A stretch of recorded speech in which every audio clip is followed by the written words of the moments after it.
নদীগর্ভে রাস্তা বিপদের আশঙ্কা, সুর চড়ালেন ক্ষুব্ধ জনতা। ফটিকরায় থেকে কৈলাসহর যাওয়ার বিকল্প রাস্তা কৃষ্ণনগর তারাপুর এলাকায় রাস্তার 50 মিটার জায়গা ভেঙে নদীগর্ভে চলে যাচ্ছে। প্রাপ্ত খবরে জানা গেল, ফটিকরায় থেকে জগন্নাথপুর যাওয়ার রাস্তাটি বিগত 3 মাস আগে এই রাস্তাটি নতুন করে সংস্কারের কাজে হাত লাগায় কুমারঘাট পূর্ত দপ্তর ডিভিশন, কিন্তু বাস্তবে তা কাজের কাজ কিছুই হয়নি বলে অভিযোগ করে এলাকাবাসীরা। এলাকাবাসীর দাবি, রাস্তার পাশে একটি ড্রেন করে দেওয়ার জন্য। যদি ড্রেন সংস্কার নতুন করে দেওয়া হয় তাহলে বেশ কয়েকটি পরিবারের পাশের জমি কিছুটা রক্ষা হবে। ভাঙ্গা বাজারটা তারাপুর ভাঙ্গা বাজার, ওই জলটা যাওয়ানোর কোনো রাস্তা নাই, এই কারণে যখন রাস্তাটা দেখতেছে ট্রেন ছাড়া মানে রাস্তাটা ঠিক নিতে না।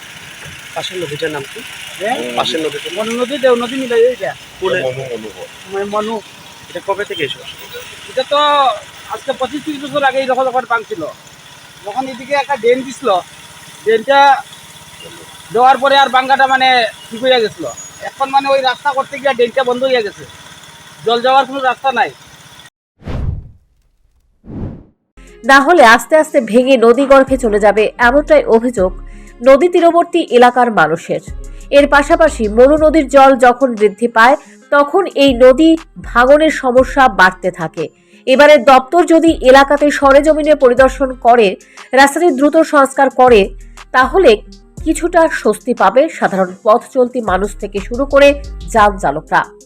Bureau report, news prime Tripura.